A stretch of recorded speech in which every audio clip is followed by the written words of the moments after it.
Welcome to our channel, where history comes alive through captivating stories and forgotten truths. Today, we dive deep into the power, ambition, and downfall of the Boleyn siblings, Anne, Mary, and George. Uncover the courtly intrigues that shaped the Tudor dynasty and left an indelible mark on England, the Boleyn sisters and the politics of the court, Anne, Mary, and George's rise and fall. Part 1. The Ambitions of Sir Thomas Boleyn. To understand the rise and eventual fall of the Boleyn siblings, one must begin not with Anne or Mary, but with their father, Sir Thomas Boleyn. Born into a well-established family of Kentish gentry, Thomas was neither a nobleman by title nor wealthy by birth. Yet, through a relentless pursuit of courtly influence, sharp diplomatic skills, and the calculated use of his children as political assets, he managed to climb higher than most men of his class ever dreamed. Thomas Boleyn's early education was steeped in humanist learning and legal training, two paths that opened doors within the Tudor bureaucracy. His facility with languages and his keen understanding of European politics caught the attention of King Henry VII and, later, Henry VIII. By the early 1500s, he was a frequent envoy to the Netherlands and France, trusted enough to represent the English crown in sensitive negotiations. However, diplomacy alone was not his ticket to power. Thomas Boleyn was also a master of courtly maneuvering. He married well, Elizabeth Howard, daughter of the powerful Thomas Howard, Earl of Surrey, thus linking his family to one of the oldest and most aristocratic dynasties in England. The marriage brought prestige, though little immediate wealth. But Thomas had a longer game in mind. With a Howard wife and royal favor growing, he began positioning his children, George, Mary, and Anne, for service at the highest levels of court. It was not unusual for aristocratic fathers to use their daughters as pawns in court politics, but Thomas was particularly ambitious. He sent Anne and Mary abroad at young ages, understanding that fluency in continental etiquette and languages would make them valuable assets. Both girls were placed in the households of European royalty, Mary in the retinue of Queen Mary Tudor in France, and Anne in the more sophisticated court of Margaret of Austria in the Netherlands before also joining the French court. As the girls developed charm and cultural fluency, Thomas cultivated political connections at home. His service was rewarded with titles. He became Viscount Rochford in 1525, and eventually Earl of Wiltshire and Ormond. These were not mere tokens of favor. They were critical in placing the Boleyns firmly among the upper tier of Tudor nobility, making the family respectable contenders in dynastic and religious disputes at court. Thomas's ambitions were not limited to the acquisition of land and titles. He wanted his family to be indispensable to the crown. When Mary became the mistress of King Henry VIII, Thomas did not object. There is no evidence he pushed for it, but he certainly used it to strengthen his standing. Later, when Anne caught the king's eye, Thomas gave her every opportunity to advance. By then, Anne had returned from France, refined, ambitious, and deeply aware of how court politics could be manipulated to serve personal ends. George Boleyn, the only surviving son, was also carefully groomed. Educated at Oxford and trained in diplomacy like his father, George was placed in a series of court appointments that allowed him to interact with foreign envoys, royal advisors, and reformist thinkers. By the 1520s, all three Boleyn children were active at court, each carrying the weight of their father's aspirations on their shoulders. But Thomas Boleyn's ambition, while impressive, carried a dangerous blind spot. He was skilled in building influence but not in preserving loyalty. The very court he had so carefully courted was volatile. Alliances shifted quickly. Favor with the king was rarely permanent, and the higher a family rose, the greater the danger when the tide turned against them. Still, in the late 1520s, Thomas had every reason to believe he had succeeded. Anne was rapidly becoming the most influential woman in England. Mary had borne the king's children, though they were illegitimate. George was an eloquent speaker in Parliament and a trusted courtier. The Boleyns were, by all appearances, invincible. Yet, as the Tudor court would soon show, the ambitions that lift a family to greatness can also be the very forces that tear it apart. For Thomas Boleyn, the desire to see his children rise became a double-edged sword. He had brought them to the center of power, but he could not protect them from its cost. What began as the steady climb of a well-connected diplomat was about to transform into one of the most dramatic family stories in English history, a saga of love, rivalry, betrayal, and political collapse with Anne, Mary, and George at its heart. Part 2. Mary Boleyn's Secret Path to Court Favor. Before Anne Boleyn became the name that reshaped a kingdom, her elder sister Mary held the king's attention in quiet shadows.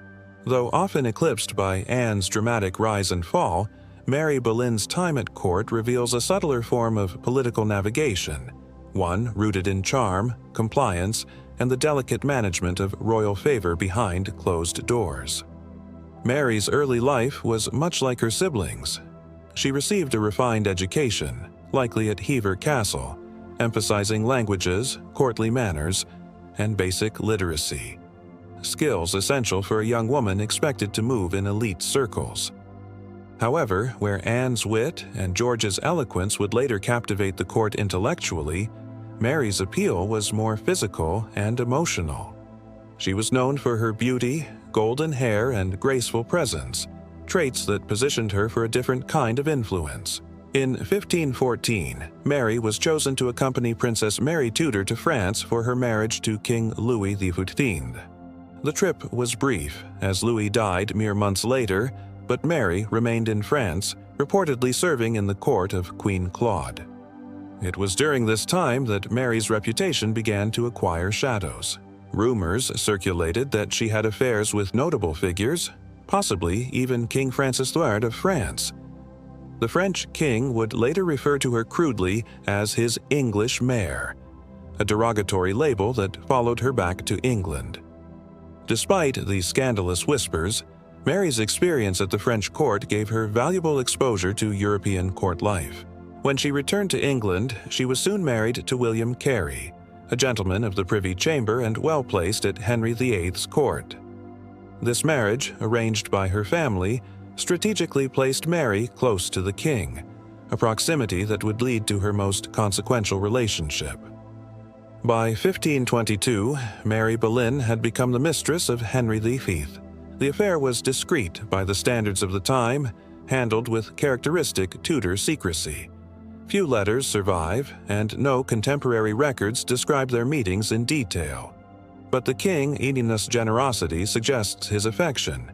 Mary and her husband received several grants and appointments during this period, including valuable lands and court positions. Unlike Anne, who would later reject the king's advances to pursue marriage, Mary did not resist.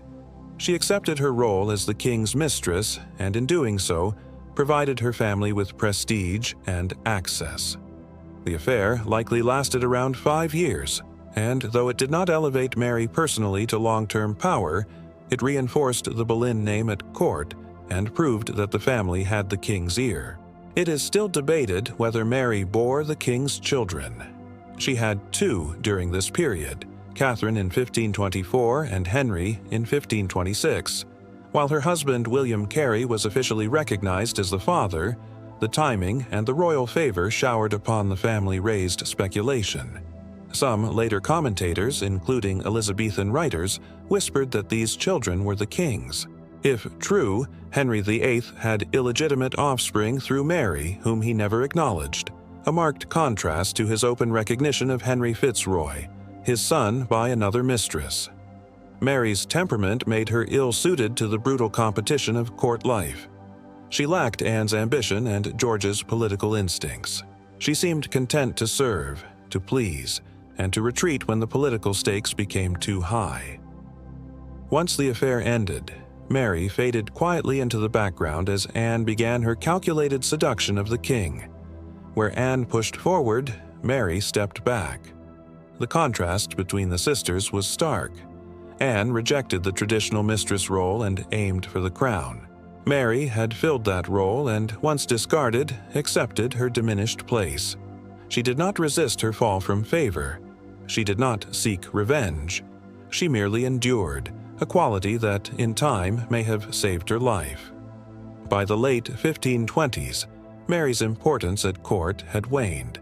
Her husband died in 1528 during a sweating sickness outbreak, leaving her a widow with 2 children and limited income. Though Anne, now rising rapidly, arranged a small pension and support, Mary's personal agency had withered. She would not become queen, nor duchess, nor even lady-in-waiting to her sister once Anne took the throne. Yet Mary Boleyn's story offers insight into the quieter side of Tudor politics, where women were used as tokens, not players, and where survival depended less on ambition than on knowing when to retreat. She was not a schemer nor a manipulator, but she played her part in the Boleyn family ascent and paid the price for her silence with near oblivion. History would remember her as the other Boleyn girl, but Mary was more than a footnote. She was the first Boleyn to win the king's heart, however briefly, and without her, Anne's path to power might never have opened in the first place. Part 3. Anne Boleyn's strategic return from France. When Anne Boleyn returned to England around 1522, she was far from the naive daughter of an ambitious diplomat. Her years abroad had reshaped her, giving her the tools, the confidence, and the worldview needed to navigate the treacherous waters of Henry VIII's court with far more skill than her sister ever could. Anne's education was unique among English women of her time. In the Netherlands, she absorbed the intellectual rigor of Margaret of Austria's humanist court. In France, she refined her fluency in the language, learned courtly etiquette, and witnessed firsthand the interplay between feminine charm and political maneuvering. While serving Queen Claude, she encountered the latest in fashion, music, and religious ideas, including early whispers of reformist thought that questioned the authority of Rome.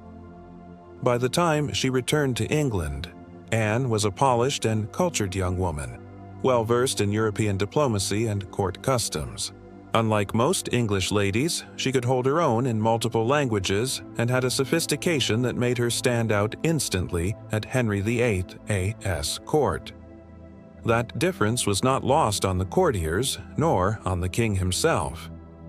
Anne was initially assigned as a lady-in-waiting to Queen Catherine of Aragon. This position placed her directly in the royal household and allowed her to observe court life from within. But it wasn't long before Anne began attracting admirers. She captivated not only with her dark eyes and expressive wit, but with her refusal to play the docile maiden. Unlike her sister Mary, Anne did not yield easily to flirtation. She played a longer game, engaging, withdrawing, and commanding attention without ever fully giving in. One of her first notable relationships was with Henry Percy, heir to the Earl of Northumberland. Their romance, likely genuine, was thwarted by Cardinal Wolsey, possibly at the king's behest. The humiliation hardened Anne.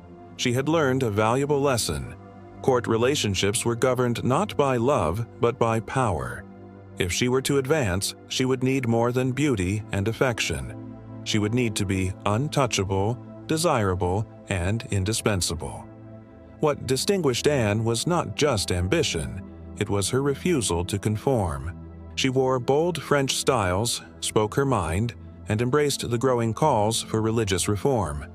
She read the banned works of Tyndale and Erasmus, internalizing the idea that kings had a right to challenge the church.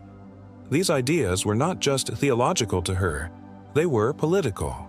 Anne understood that religion could be the wedge that allowed her to rise in a system otherwise closed to women of her station. Around 1525, Henry VIII began to notice Anne in earnest. But unlike her sister, Anne refused to become his mistress. This rejection only fueled the king's obsession. She removed herself from court briefly, withdrawing to Hever Castle. Her absence made her even more desirable. Henry began sending her passionate letters, promising loyalty, riches, and, eventually, marriage. It was a bold offer. He was still married to Queen Catherine. For Anne to accept meant risking everything for a crown that might never come. Anne's return to court was carefully timed. She positioned herself not as a lover, but as a future queen. Her refusal to sleep with the king until marriage gave her an aura of unattainability. She offered Henry not just affection, but a new vision for England. If he broke with Rome and annulled his marriage, he could have her, and a male heir, and full control of his realm. Anne thus became both the prize and the engine behind the greatest constitutional crisis of the Tudor era. Her role in the king's great matter, his long contentious effort to annul his marriage to Catherine, was central. Anne was not passive. She lobbied sympathetic churchmen, encouraged Henry's legal defiance of the Pope, and even corresponded with reformers abroad. Her political instincts were sharp. She surrounded herself with allies, most notably Thomas Cromwell, who would become her key strategist in the years to come. Anne's elevation was not swift. The annulment process dragged on for years. But she endured the criticism, the rumors, and the disdain of a court that resented her growing influence. She learned to wield charm as a shield and intellect as a sword. By the time Henry declared himself supreme head of the Church of England in 1534, Anne had already changed the monarchy itself. Her return from France had set this transformation in motion. She had imported not just style and education, but a new model of womanhood, one that demanded to be heard, to be seen, and to be crowned. She was not her sister's shadow. She was a political force, a cultural icon, and soon a queen. But with her rise came dangers that even her sharpest instincts could not always foresee. Anne Boleyn's path from lady-in-waiting to the center of England, as greatest crisis, was no accident.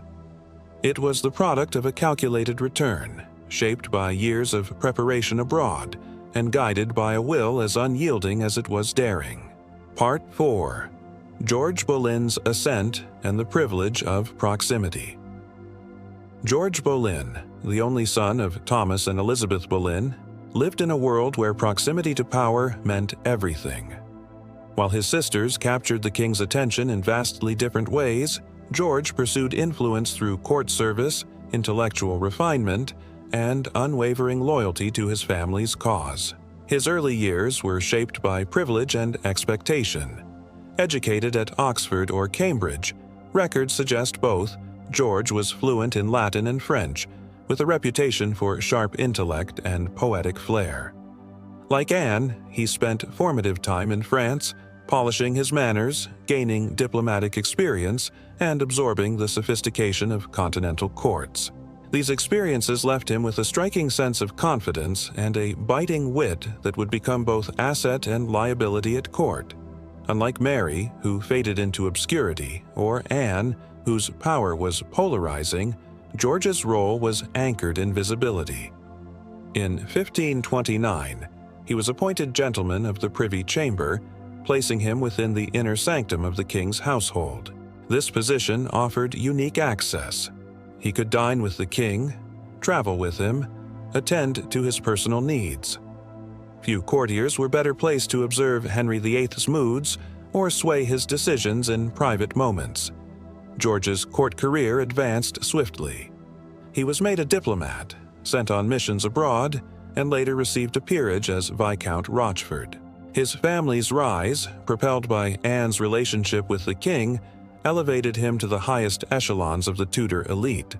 But George was no mere beneficiary of nepotism. His intelligence and eloquence made him a natural orator, and he regularly spoke in Parliament on issues ranging from religion to foreign policy. He also became a central figure in the religious reform movement sweeping England. Alongside Anne, George championed the writings of Lutheran and evangelical thinkers. He advocated for the translation of the Bible into English and supported the rejection of papal authority. These were dangerous stances in a realm still tethered to Rome, but George's boldness mirrored Anne's. Together, they envisioned a new England, culturally enlightened, spiritually liberated, and politically independent from foreign interference. George's closeness to Anne was undeniable. Their bond extended beyond politics. They shared books, ideas, and mutual frustrations with the conservative factions at court. Rumors of their unusually close relationship would later be twisted into slander. But their alliance was, in truth, built on strategic unity. Anne trusted George as few others. He was her confidant, her emissary, and her shield in a court that grew increasingly hostile as her influence deepened. His marriage, however, was less successful. George wed Jane Parker, daughter of Lord Morley, around 1525. The match was politically advantageous but personally strained. Jane was observant and ambitious in her own right, yet their relationship lacked warmth.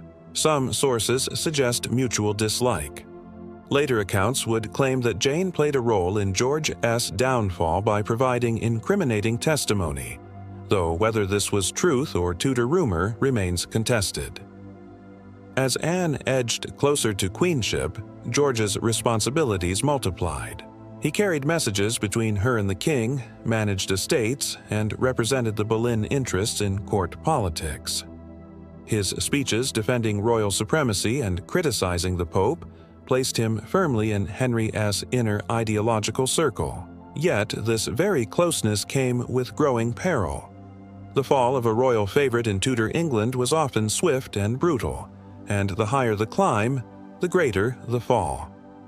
Despite his eloquence, George's reputation at court was complex. He was admired for his learning and humor, but also resented for arrogance. His enemies, especially those in the conservative faction, saw him as dangerously overconfident, too quick to mock, too dismissive of tradition. Cardinal Wolsey had once viewed George as a threat, and others followed suit.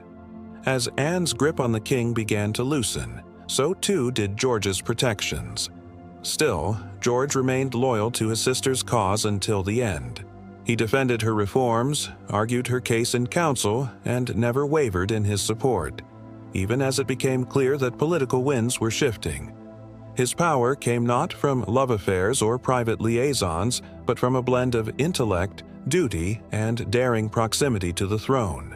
In many ways, George was the intellectual core of the Boleyn trio, Anne the strategist, Mary the tool of circumstance, and George the voice and vision behind the scenes. His ascent had been meteoric, his privileges immense. He had moved among kings, shaped policies, and left his imprint on the religious direction of a nation. But that same privilege, the confidence that his place near the king was secure, would later blind him to the dangers ahead. In George Boleyn, we see the embodiment of the Tudor paradox. Intelligence rewarded and then punished, loyalty mistaken for arrogance, proximity turned into peril. His story, unlike his sister's, was not one of romance or scandal. It was the quieter, more calculated path of a man who believed ideas could triumph over intrigue. A belief, in the end, that proved fatally idealistic in Henry VIII's ruthless court. Part 5. The Boleyn family's alliance with power. Thomas and Elizabeth's calculated moves. At the core of the Boleyn's meteoric rise was a partnership not between siblings, but between parents, Thomas Boleyn and Elizabeth Howard. Their union was not just a marriage of status, but a calculated alliance between two formidable lineages. Thomas came from merchant roots, elevated by ambition and courtly service, while Elizabeth belonged to one of England's oldest noble families, the Howards. The marriage in the late 15th century brought together wealth, intellect, and bloodline. Thomas Boleyn's keen diplomatic acumen was matched by Elizabeth's aristocratic heritage. Together, they crafted an identity for their children that fused ancient nobility with new opportunity. They raised Anne, Mary, and George not merely to participate in court life, but to excel in it, dominate it, and ultimately bend it toward the family's ambitions. Thomas Boleyn's career advanced steadily. He was fluent in several languages, served as ambassador to France and the Low Countries, and gained reputation for eloquence and tact. He was not a man of war or charisma, but of negotiation, patience, and foresight. Through tireless service, he amassed titles: Treasurer of the Household, Knight of the Garter, and eventually Earl of Wiltshire and Ormond. Every advancement was another stone laid on the Boleyn family's path toward nobility. Elizabeth Howard, though far less visible in official records, played a critical behind-the-scenes role. As daughter of Thomas Howard, 2nd Duke of Norfolk, she understood power and its mechanics. It is likely she guided her daughters in courtly behavior, religious devotion, and the art of subtle influence. The Howard Code, self-discipline, loyalty to the monarch, and family unity, ran through Elizabeth's veins and through hers into Anne and Mary. Together, the Boleyn parents placed their children in strategic positions. Mary was sent to France in Queen Mary Tudor's entourage. Anne followed soon after. George joined them in cultivating refinement abroad. These placements were no coincidence. They were investments, tools in a long-term strategy to cement the Boleyn name in the elite circles of European and English power. Where other noble families relied solely on inherited privilege, the Boleyns combined tactical deployment with personal advancement. When Mary caught King Henry VIII's attention, Thomas did not resist. Though later generations would scorn Mary's role as a mistress, at the time it was an acceptable way to forge alliances and gain royal favor. Thomas had seen it before in court circles and likely viewed the affair as a fortunate link rather than a scandal. Even as Mary faded from prominence, Anne rose. With Anne, however, the Boleyn investment reached its full potential. Thomas Boleyn was quick to support Anne's entanglement with the king, especially once it became clear that this was no passing infatuation. As Anne withheld intimacy and maneuvered toward marriage, Thomas secured his legacy. His titles multiplied, his lands expanded, and his influence within the Privy Council grew. As father of the king's intended bride, he stood at the threshold of a new aristocracy. The rise was not sudden, but the payoff was colossal. The family's ascent, however, was not without its critics. Older, noble families, especially those with deeper Plantagenet ties, resented the Boleyns' swift advancement. Thomas was mocked for his opportunism, labeled a social climber. But he knew the court's rules: flattery, proximity, results, and played them to perfection. In a world where the king's favor dictated survival, Thomas remained indispensable so long as Anne remained desirable. Elizabeth Howard, meanwhile, maintained silence in the shadows. Records suggest she kept to the background even as her children became national figures. She avoided scandal, court rivalries, and personal ambition, focusing instead on preserving the dignity and legacy of her house. While her sister-in-law, the Dowager Duchess of Norfolk, engaged in open politics, Elizabeth steered clear of confrontation. Her influence was quieter, but no less profound. The Boleyn parents worked in tandem not only to elevate their children, but to protect the family name. They purchased estates, negotiated advantageous marriages, and aligned themselves with reformist factions when necessary. Their ability to adapt, politically and ideologically, was crucial. When Anne embraced religious reform, so did Thomas. When the court shifted toward Protestant influence, the Boleyns did not resist. Their flexibility was a form of survival, but ambition, once unleashed, rarely retreats. As Anne became queen and George a powerful nobleman, the family's center of gravity shifted from the parents to the children. Thomas and Elizabeth had lit the fuse. Now they could only watch as it sparked toward its climax. Whether proud or anxious, they understood that their family's legacy rested in unstable hands. The court's love could turn to hatred overnight, and no title could shield them from political fallout if Anne fell from grace. The calculated moves of Thomas and Elizabeth Boleyn built a dynasty in record time. Yet in doing so, they also planted seeds of vulnerability.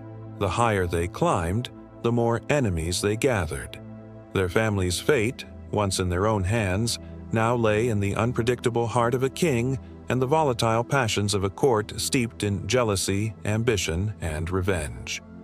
It was a price they were willing to pay, for a time, because for the Boleyns, power was never accidental. It was a project, a pursuit, and it came with consequences they believed they could control until they couldn't. Part 6. Rivalries at Court. Anne versus Mary.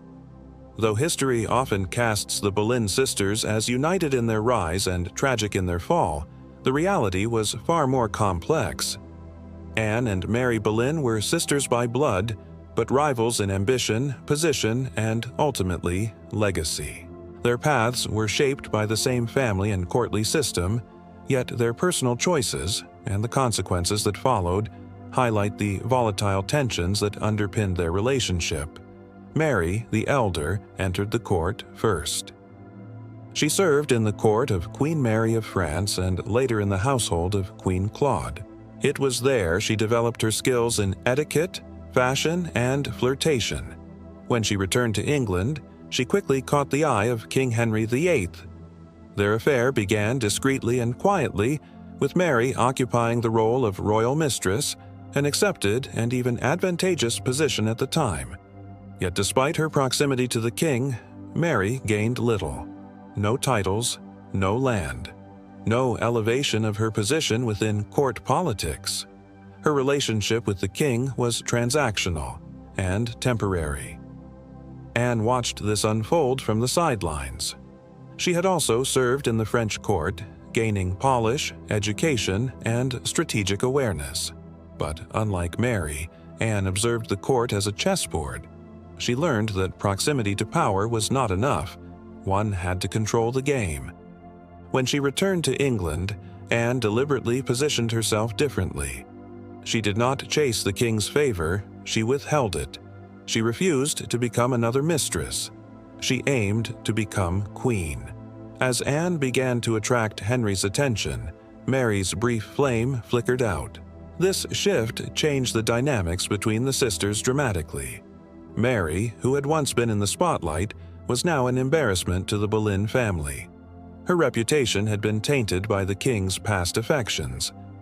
Anne, meanwhile, was courted publicly, rising rapidly through charm, political insight, and religious alignment. The sisters were no longer parallel. They were in competition, and only one could win. The rift between them widened when Mary made an unexpected choice, one that further strained her relationship with Anne. After the death of her first husband, Mary secretly married William Stafford, a man of lower rank and limited wealth. The union, driven by affection rather than political gain, infuriated both Anne and their family. Anne, now queen, had risked everything to elevate the Boleyn name, and Mary's marriage was seen as a betrayal of those ambitions. Anne banished her from court. The decision was personal, but also symbolic. Loyalty to family politics had been sacrificed for love, and Anne would not tolerate that deviation. Despite the punishment, Mary did not beg for forgiveness. She lived modestly, away from court, rarely mentioned in official records again. Yet her withdrawal was not simply a retreat, it was an act of self-preservation. Mary had seen firsthand how the court consumed those who played its game too eagerly. While Anne continued to climb, Mary chose peace over prominence. This difference in their philosophies, ambition versus retreat, underscored the emotional chasm between them. Anne's letters offer brief glimpses into her feelings about her sister's choices, often tinged with frustration and disappointment. There was love there, certainly, but also resentment.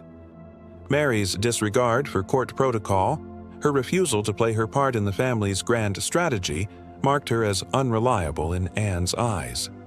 And for a queen who had maneuvered every step to secure power, unreliability was unforgivable.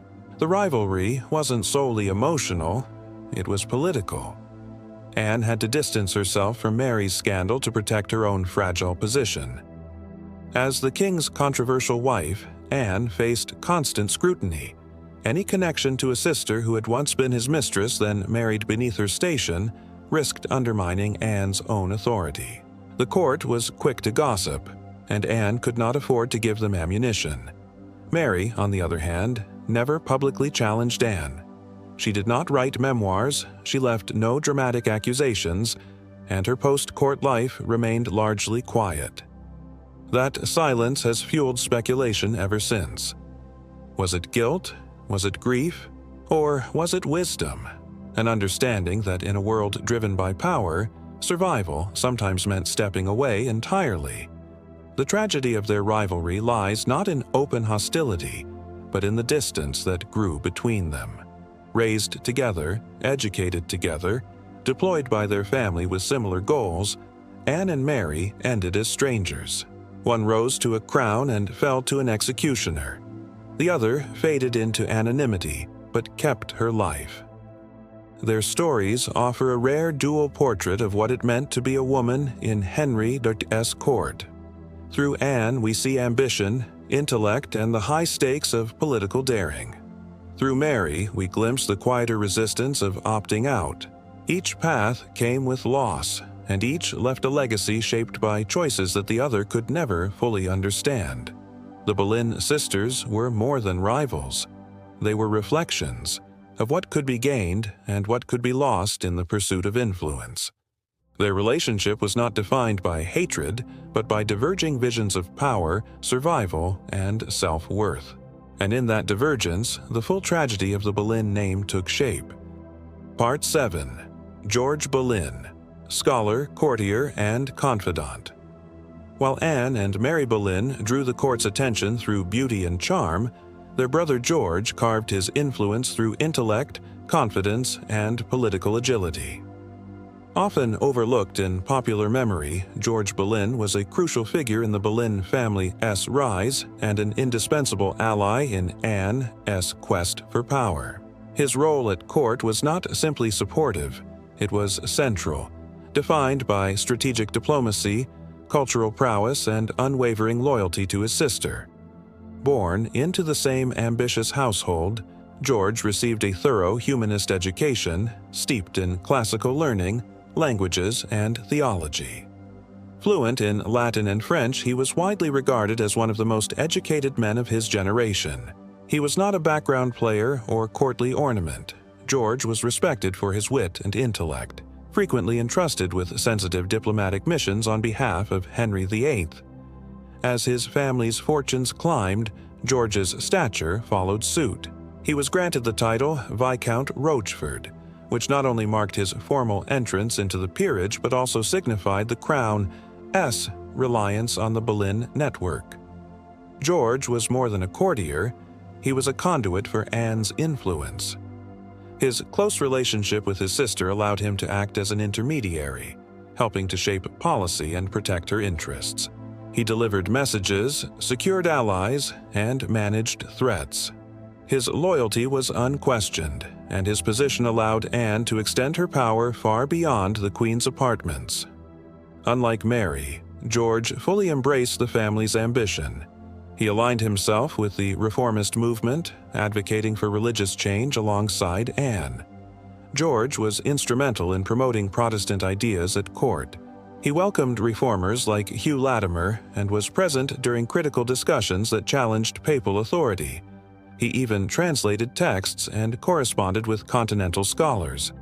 His intellectual pursuits were not simply hobbies, they were political tools, aligning the Boleyns with the winds of religious change. But George was not universally admired. His pride, sharp tongue, and confidence earned him enemies. Some viewed his brilliance as arrogance and his rapid rise, enabled by Anne's influence, as undeserved. Courtiers whispered about his ambitions, his closeness to the Queen, and the privileges he enjoyed. His open disdain for the old guard, particularly the conservative factions at court, made him a target for retaliation. Where Anne had charm and political finesse, George could be blunt, even reckless. His marriage to Jane Parker, later Lady Rochford, was politically advantageous but personally unhappy. The union, forged to strengthen the Boleyn position, was cold and distant. Jane would later play a devastating role in George's downfall, but during his rise, their relationship was largely defined by protocol rather than affection. Jane's resentment, fueled by George's prominence and Anne's dominance, would eventually manifest in dangerous ways. As Anne's influence peaked, George's responsibilities multiplied. He was appointed to key parliamentary positions, served on the Privy Council, and traveled as an ambassador. He carried out his duties with efficiency and brilliance, helping steer English foreign policy and internal reform. Yet with visibility came vulnerability. George was now firmly in the king's inner circle, and when Anne began to fall from favor, the flames licked at him too. His loyalty to Anne remained absolute. Even as enemies closed in and court gossip turned venomous, George stood by her. He defended her honor, represented her interests, and refused to distance himself from her politically or personally. His unwavering support, while noble, became fatal when the charges against Anne spiraled into hysteria. As whispers of treason and adultery emerged, George was pulled into the storm. The accusations against him, incest with his sister and conspiracy against the king, were baseless and grotesque. But in the court of Henry III, truth was often irrelevant. George's wit, his reformist sympathies, and his closeness to Anne made him a convenient target. During his trial, he maintained his composure, answering with elegance and clarity. Even when presented with humiliating and fabricated evidence, he refused to plead for his life. He was convicted alongside Anne, executed within days. George Boleyn's legacy is both tragic and illuminating. He was a man of culture, conviction, and loyalty, brought down by the very proximity to power that had defined his rise. His death marked not only the collapse of the Boleyn family, but the silencing of one of England's most brilliant reformist minds.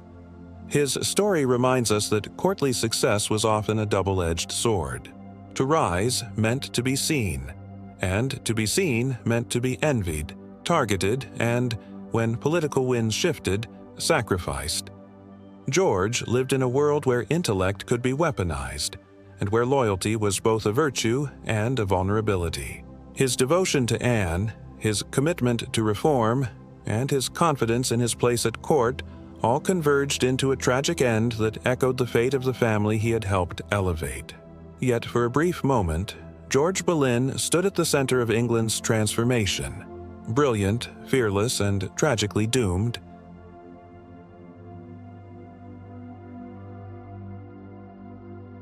Part 8. Jane Boleyn. Ally, enemy, or survivor. In the shadows of Anne, Mary, and George Boleyn stood Jane Boleyn, Lady Rochford, a woman whose life was stitched together from ambition, resentment, and survival instinct. While not a Boleyn by birth, her marriage to George and her role in the family's final chapters made her central to the unfolding tragedy.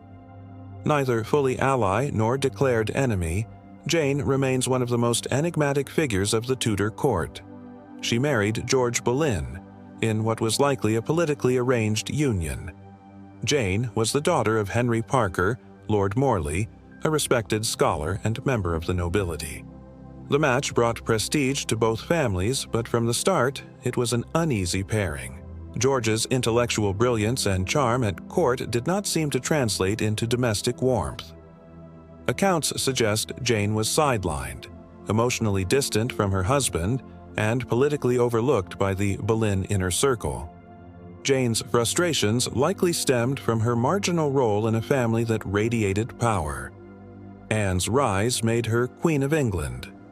George became a Viscount and royal advisor. Even Mary, though disgraced, had once caught the king's eye. Jane, in contrast, remained a lady-in-waiting, serving queens whose favor often aligned with her husband's fortunes. Her inability to break into the core circle of influence left her feeling excluded. That sense of exclusion may have seeded the decisions she would later make. During Anne's reign, Jane was both participant and observer in the volatile politics of the court. She attended to Anne, observed the rivalries, and watched tensions unfold between factions loyal to Queen Catherine and those supporting Anne's reformation. Though Jane was part of Anne's household, there's no clear evidence of personal closeness. In fact, later records suggest that Anne regarded Jane with suspicion. The two women may have been more rivals than allies, linked only by title and convenience. It was in 1536, when Anne and George were arrested, that Jane's name became forever etched in history. Whether she acted out of bitterness, fear, or strategy remains debated. What is known is that she gave testimony that contributed to the downfall of both Anne and George. She claimed, or was pressured to claim, that Anne and George had shared an improper closeness. The court seized on her words. Her testimony, along with that of others, was twisted into charges of incest and treason. Jane's motivations remain murky. Some historians argue she was coerced by Thomas Cromwell's agents, manipulated into accusing her husband and sister-in-law. Others see her as a calculating figure, eager to rid herself of a cold marriage and gain proximity to the next wave of power. Another view suggests Jane was simply trying to survive in a court where silence could be lethal. In Tudor England, loyalty could be a death sentence, and speaking, however falsely, could preserve your place. After George and Anne's executions, Jane slipped back into the machinery of the court. She remained a lady-in-waiting, now under Queen Jane Seymour and later under Anne of Cleves. Her return to service under successive queens suggests either a remarkable ability to reinvent herself or a court willing to overlook past betrayals for the sake of continuity. Her status was precarious, but she endured, always aligning herself with whichever direction the court wind blew. Yet her story did not end with the Boleyns. In 1542, nearly 6 years after Anne's execution, Jane found herself once again ensnared in scandal, this time alongside Catherine Howard, Henry VIII's fifth queen. Jane acted as an accomplice to Catherine's illicit meetings with Thomas Culpeper, helping arrange the Queen's secret rendezvous. Why Jane, by then a seasoned survivor, took such a dangerous risk is unclear. Some believe she was manipulated by the young Queen. Others believe she had grown reckless, emboldened by years of impunity. This time, the consequences were swift. Both Catherine and Jane were arrested. Jane fell into madness during her imprisonment in the Tower. Reports described her as deranged, screaming, and inconsolable. Despite a law forbidding the execution of the insane, Parliament passed a special act allowing her to be put to death. In February 1542, Jane Boleyn was beheaded alongside Catherine Howard. Her life, once balanced on secrecy and survival, ended with the same violence that claimed the Boleyns she had once betrayed. Jane Boleyn's legacy is deeply contested. Some view her as a tragic pawn, used by powerful men and then discarded. Others see her as a betrayer, whose words sent her own husband and sister-in-law to their deaths. Still, others argue she was simply a woman doing what she had to in order to survive one of the most treacherous courts in history. What remains certain is that Jane lived at the very center of Tudor political drama, a figure both dangerous and damaged. Her life intersected with queens and traitors, reformers and courtiers, and in every chapter, she managed to find a place, until she couldn't. Her story, like the Boleyns themselves, is one of ambition, fear, and the razor-thin line between influence and execution. History may never fully uncover Jane Boleyn's motives, but her presence reminds us that in the Tudor court, survival came at a cost, and sometimes that cost was truth itself. Part 9. The Fall of Anne. Politics, Envy, and Ruin. Anne Boleyn's fall from the throne was not a sudden collapse but a carefully orchestrated unraveling, driven by envy, religious divisions, foreign diplomacy, and the cold calculations of men who once supported her ascent. From the heights of queenship, she was brought low in a matter of weeks, condemned by a court that had once applauded her every triumph. Though Anne had become queen in 1533, by 1536, her position had grown perilous. Her inability to provide Henry VIII with a male heir weighed heavily on their marriage. The birth of Elizabeth had initially brought joy, but 2 miscarriages that followed, particularly the last one in January 1536, marked a turning point. Henry, once infatuated, now saw Anne as a political liability rather than a dynastic solution. At the same time, court factions began shifting. Many of those who had supported Anne's rise, including Thomas Cromwell, began to turn away. Cromwell and Anne had once been allies in the push for religious reform, but their relationship had soured. Anne had advocated for the redistribution of monastic wealth toward educational and charitable causes, while Cromwell sought to channel that wealth into the royal treasury. Their ideological clash evolved into political warfare. Meanwhile, Queen Catherine of Aragon-Ege's death in January 1536 removed a major obstacle to Henry remarrying without papal scrutiny. With no living queen to challenge Anne's legitimacy, the path to annulment, or worse, was now easier to navigate. Jane Seymour, a quiet and seemingly obedient lady-in-waiting, began to attract Henry's attention. Unlike Anne, she was demure, compliant, and came from a respected noble family with strong Catholic sympathies. Anne's enemies acted quickly. A series of charges, wild, salacious, and largely unfounded, were drawn up against her. She was accused of adultery with multiple men, including her own brother, George Boleyn. The inclusion of incest shocked even those used to court intrigues. The accusations were based on flimsy evidence, misinterpreted courtly exchanges, and likely forced confessions. But in Tudor England, truth was a flexible tool in the hands of power. The machinery of destruction moved rapidly. Anne was arrested and taken to the Tower of London on May 2, 1536. George Boleyn, already under suspicion for his role in religious debates, was seized days later. Alongside them, several courtiers, men who had served Anne or simply danced with her, were implicated. It became clear that the charges were not about crime, but about cleansing the court of Anne's influence. Anne's trial was a spectacle of humiliation. Despite the lack of concrete evidence, she was tried before a jury of her enemies, including the Duke of Norfolk, her own uncle. She defended herself eloquently, denying all charges and asserting her innocence with dignity. But the verdict had been decided long before she entered the courtroom. On May 15, 1536, Anne was found guilty of adultery, incest, and high treason. George's trial followed the same pattern. Despite his brilliance and reputation as a court orator, he was condemned as well.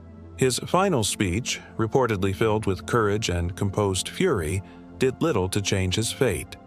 On May 17th, he was executed by beheading on Tower Hill. Anne, 2 days later, met her death with equal bravery. She chose to die with grace, declaring her loyalty to the king and praying for his soul. The downfall of Anne Boleyn was not just a personal tragedy. It was a seismic event in the politics of the Tudor court. Her execution sent a clear message to others. Favor with the king was conditional, and power built on seduction and defiance could collapse overnight.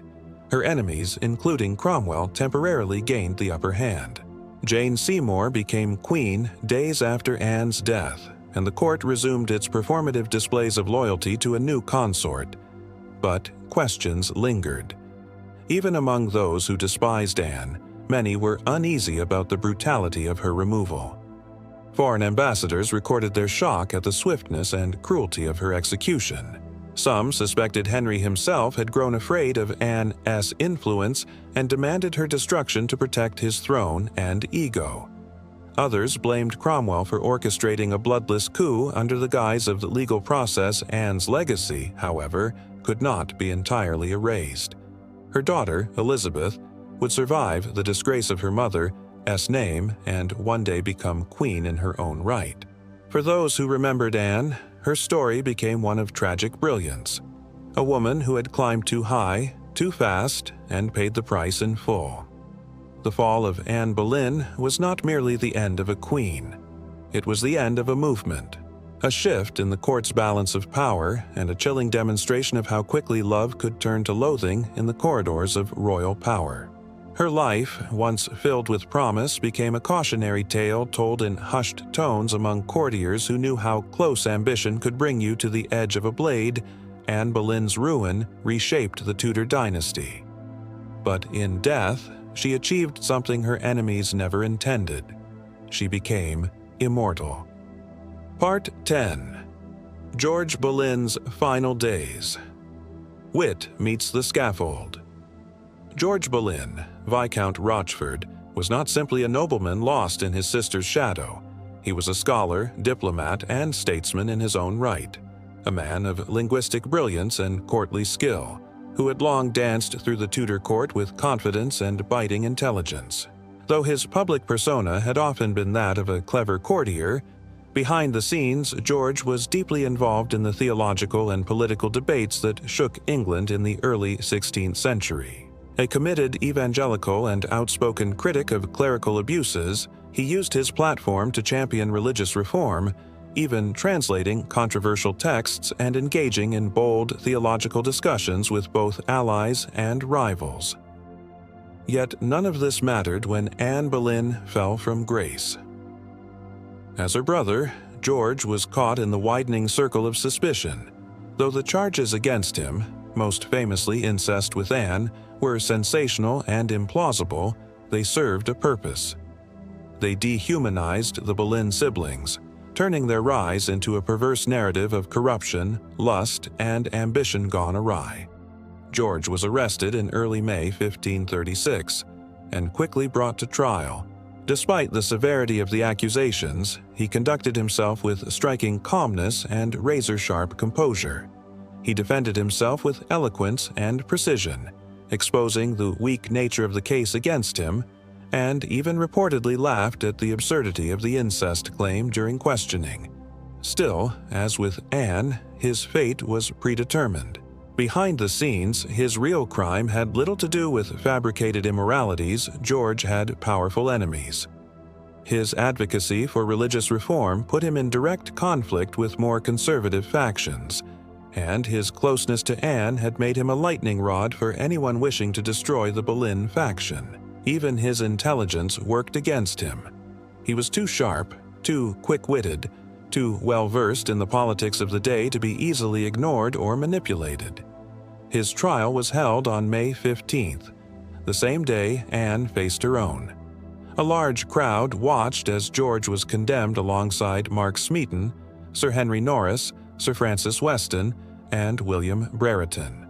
The sentence was brutal: execution by beheading. Even as the verdict was read, George maintained a dignified and composed demeanor, refusing to beg for mercy.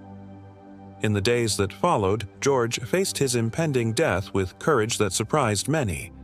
Though imprisoned in the Tower of London, he reportedly spent time in prayer, contemplation, and quiet acceptance. There were no panicked pleas, no desperate maneuvers. Instead, George prepared for what he understood as martyrdom, both to his family and to the reformist ideals he had quietly served throughout his career. On May 17, 1536, George was led to Tower Hill for execution. The weather was fair, and the scaffold had been raised high for all to see. He addressed the crowd with a final speech that would be remembered long after the scaffold was cleared. His words were carefully chosen, measured, reflective, and subtly defiant. He acknowledged that he was a sinner, as all men are, but did not admit to the crimes for which he had been condemned. He urged those present to seek God's grace, to live justly, and to remember the frailty of human favor. His manner was neither pitiful nor bitter. It was noble in the classical sense. Even in death, George Boleyn performed his role with the grace of a man who knew the power of words. The blade fell quickly, and his body was buried in the chapel of St. Peter ad Vincula within the Tower grounds. No lavish ceremonies, no honors, just the swift erasure of a man once central to the life of the Tudor court. But George's death echoed through the political corridors in more than whispers. Many at court feared that if such a well-born, educated, and loyal courtier could be brought down so easily, no one was truly safe. In time, George Boleyn would be remembered not only for his tragic end, but for the depth of his intellect and commitment to the Protestant cause. His writings, though largely lost or unattributed, were known to be incisive and brave. His death became part of the broader narrative of Tudor repression, of the dangers of conscience in a world where royal favor was the only true shield. Though overshadowed in death by his sister's more famous legacy, George's final days added a poignant chapter to the story of the Boleyns. He had not seduced a king, nor sought a crown, but he had dared to think boldly and speak plainly in a court where silence was often the safer path, and for that he paid the ultimate price. His fall, like Anne's, became a warning to those who believed merit and wit could outlast the tides of politics, but it also left behind a quiet admiration among scholars, reformers, and future generations who saw in George Boleyn a symbol of eloquence, conviction, and tragic dignity.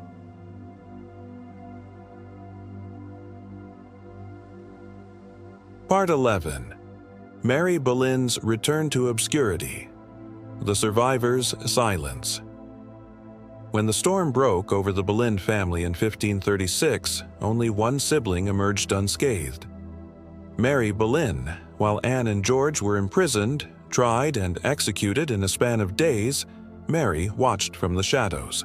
She had already been cast aside by the court, dismissed from the Queen's household years earlier, and largely forgotten by the power brokers of Henry VIII's England. Yet this obscurity became her salvation. Unlike her siblings, who had climbed to dizzying heights, Mary had fallen early, banished for a scandalous marriage and a reputation that made her a liability. But in this fall, she had found a strange form of safety. No one saw Mary Boleyn as a political threat anymore. No one accused her. No one summoned her to court. In the wake of her family's destruction, Mary did not rush forward to protest or to plead. She did not publish letters or visit the Tower or make herself known to the king's advisors. Instead, she vanished almost completely from the public eye, retreating into the countryside with her second husband, William Stafford, a man of no great title or fortune. This retreat was not just physical, it was psychological. Mary, once celebrated for her beauty and connections, chose the life of an ordinary gentlewoman. Far from the power struggles that had destroyed her brother and sister, she chose to live. Historians have long debated Mary's silence during Anne and George's downfall. Was it self-preservation, indifference, or helpless grief? Some believe she may have written to Cromwell in private, seeking clemency or understanding. Others suspect she stayed away out of fear that her presence would worsen matters. Whatever her motivations, Mary's absence from the drama that consumed her family remains one of the great silences of the Tudor age. She was neither the heroine nor the mourner. She was simply not there. Yet in that silence lies a kind of strength. Mary had endured scandal, exile, and humiliation long before Anne's marriage to the king. She had been used by her family to advance their ambitions, paraded before powerful men, discarded when convenient, and judged for choices often not her own. By the time of her siblings' execution, Mary had already rejected that game. Her life with William Stafford was modest, even humble. They lived quietly in the English countryside, reportedly content with the simplicity that life at court had never afforded. It was not a grand life, nor a politically relevant one, but it was safe, and for Mary Boleyn, safety was everything. She gave birth to several children during this second marriage, though few records of them survive. Her descendants would eventually include notable noble lines, and some even believe that her bloodline leads to modern British royals. But Mary herself left little trace beyond scattered mentions and fading letters. She died in relative anonymity, likely in 1543, before Henry VIII's death and the full reconfiguration of the Tudor court. There were no public memorials, no grand tombs, no courtly tributes.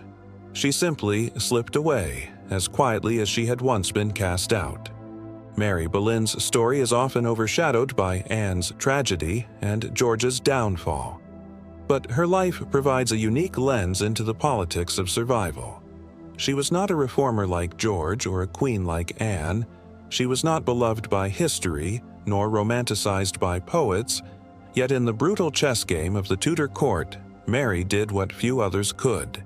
She stepped back, she endured, and in the end, she outlived them all. Her survival offers a different kind of legacy, not of glory or martyrdom, but of resilience.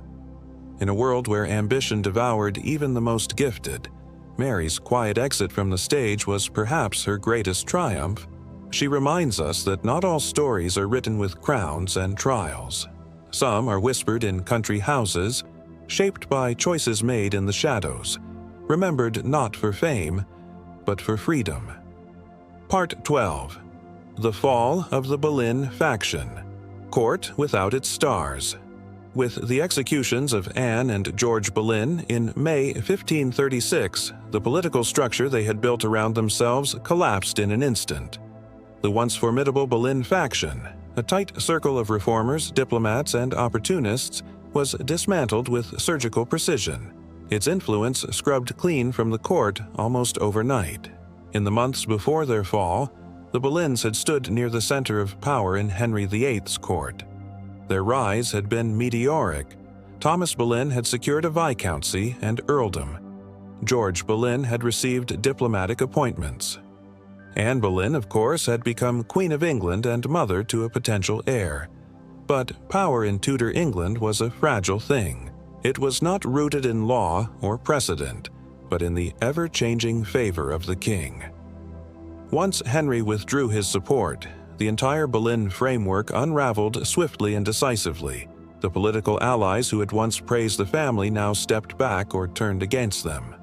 Some, like Thomas Cromwell, who had originally helped advance Anne's cause, engineered her destruction for their own survival. Others simply distanced themselves, fearful of guilt by association. In the aftermath, few dared speak in defense of the family that had once been synonymous with the Crown's inner circle. The Queen's household was disbanded. Loyal servants were dismissed, interrogated, or imprisoned. The men accused alongside George were executed, and others who had benefited from the Boleyn's rise were quietly stripped of position or influence.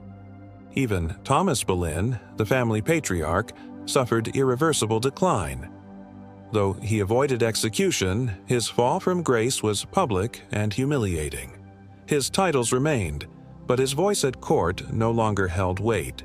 He withdrew from public affairs and died a few years later, a broken man bearing the weight of his children's downfall. In the political vacuum left by the Boleyns' disappearance, new factions rushed to fill the void. The conservative nobility, long uncomfortable with Anne's reformist influence, reasserted themselves. The Howard family, tied to Anne through blood but unscathed by the collapse, found new opportunities to reclaim favor, and most significantly, Jane Seymour's relatives began their quiet ascent, ushering in the next chapter of Tudor factionalism. Religious reformers, too, lost a powerful ally in Anne. Though she had never openly led the Protestant movement, Anne had protected scholars and priests advancing the new theology. Her fall weakened their standing, giving the conservatives a momentary upper hand in the ideological battle for England's soul. But the most telling sign of the Boleyn faction, as annihilation, was not just the disappearance of its people, it was the erasure of its memory. Portraits of Anne were taken down or altered. Her name was scrubbed from records, her mottos removed from pageantry. She was referred to in court circles not as a fallen queen, but as the concubine, or the great whore. George Boleyn's writings were not preserved. His diplomatic achievements were never mentioned again. Even Mary Boleyn, who had long been on the fringes, vanished entirely from the political conversation. The Boleyns, once the golden family of the Tudor court, were reduced to whispers and shadows. Their enemies ensured that their story would be framed not as a cautionary tale of royal injustice, but as a rightful purge of immoral ambition. Yet, for all this effort, the Boleyns could not be completely erased. Anne's daughter, Elizabeth, lived on. Though she was declared illegitimate after Anne's execution, she remained a royal child, watched carefully by those who understood that Tudor fortunes could change swiftly, and change they would. But in 1536, as summer approached and Jane Seymour took Anne's place at Henry's side, the court was purged of the Boleyn name. It was a court without its stars, stripped of the family that had once glittered so brightly across every chamber, every council, every ceremony. What remained was a warning that power without permanence was perilous, and that in Henry's England no rise, no matter how dazzling, was ever safe from a fall.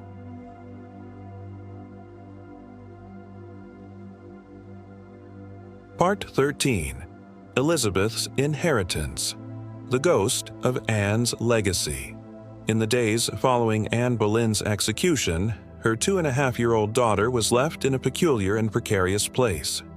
Elizabeth Tudor, once the treasured hope of a Protestant England, was now legally declared a bastard. Her royal household was dissolved. Her status at court plummeted overnight. And yet, though disinherited, Elizabeth remained. It was not affection or mercy that spared her. Rather, it was dynastic necessity. Henry VIII had no surviving sons. And though he hoped Jane Seymour would deliver a male heir, there was no guarantee. So Elizabeth, like her half-sister Mary before her, was demoted but not discarded. She was placed in a reduced household, still attended by a small number of nurses and servants. But the opulence that had surrounded her as the daughter of a reigning queen was gone. Gone, too, were the elaborate gifts and court visits.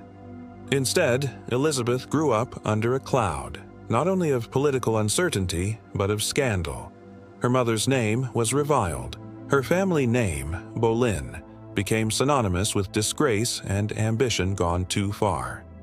Yet something curious happened in the years that followed. Elizabeth survived. And not just survived. She absorbed, endured, and observed. Even as a child, Elizabeth began to understand that her position was both dangerous and potentially powerful. She was clever, cautious, and learned to navigate the fault lines of Tudor politics without drawing attention. She knew the stories whispered about her mother. She heard the contradictions. Anne the whore, Anne the martyr, Anne the Protestant heroine.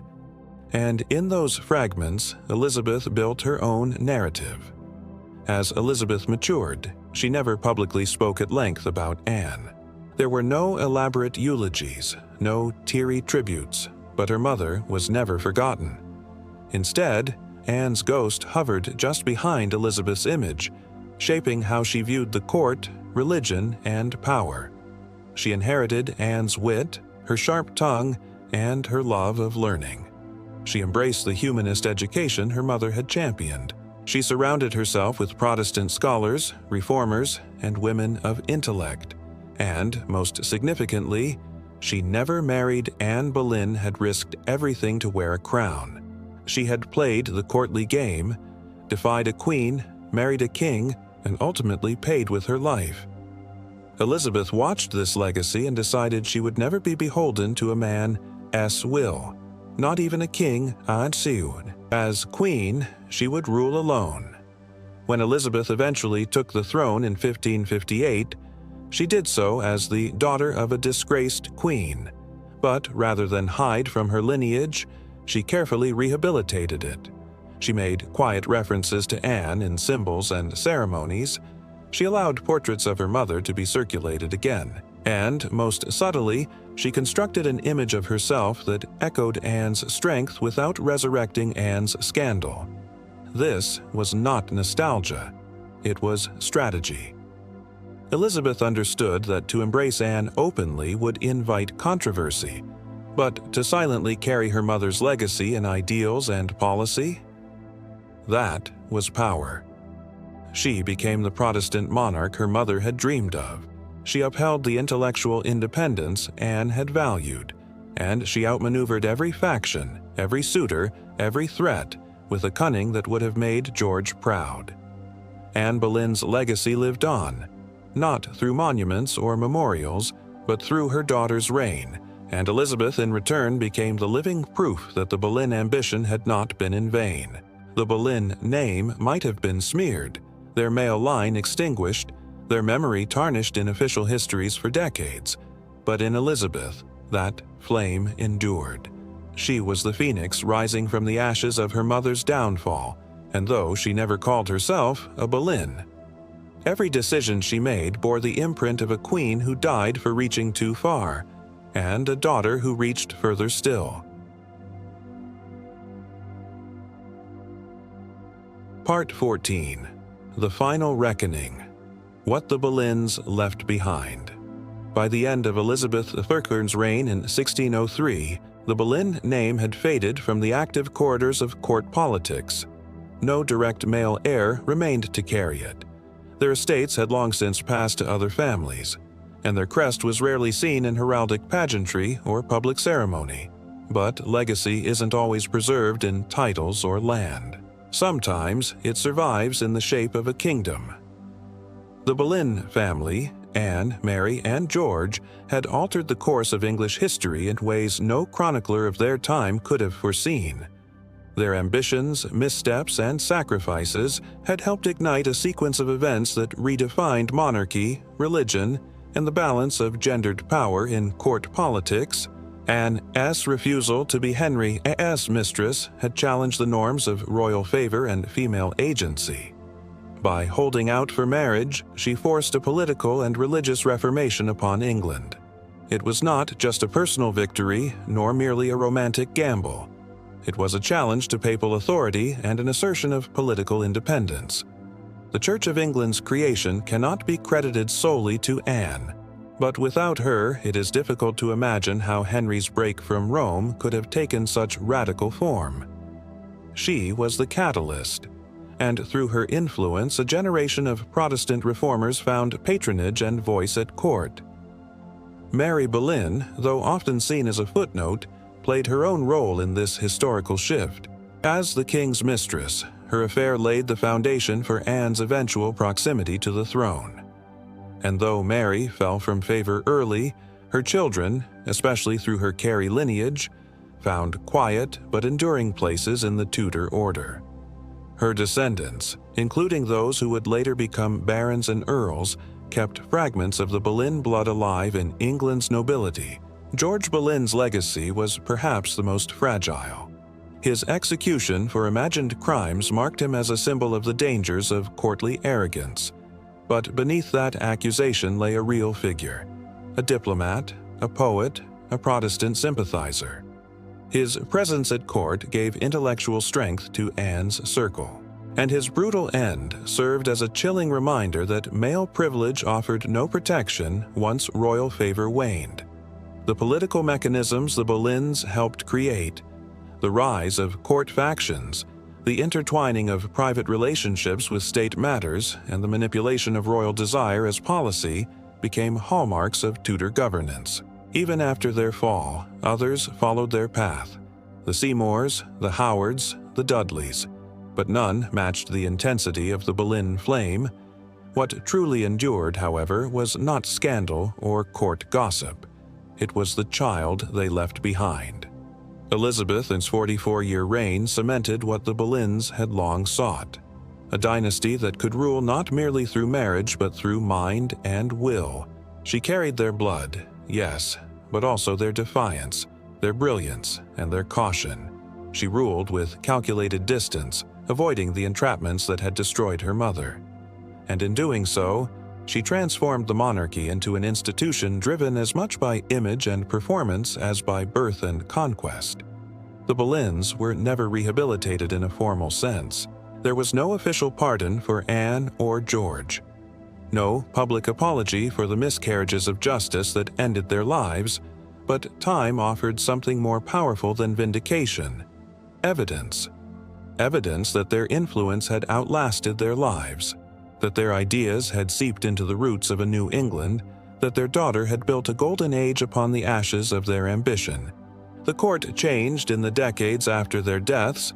Patronage became more subtle, factionalism more intricate. But the lessons of the Boleyn years were not forgotten. Every noble family that sought to marry into the royal line remembered the fate of Anne. Every scholar who published under Elizabeth's reign honored the intellectual patronage first extended by Anne and George. Every lady at court who dared to speak plainly or push beyond her prescribed place echoed the legacy of women like Anne and Mary, who had tested the boundaries of their time. The Boleyns were gone, but their fingerprints remained on the English Bible, on the crown, on a queen who called herself Gloriana, but bore the fire of a mother executed in Tower Green.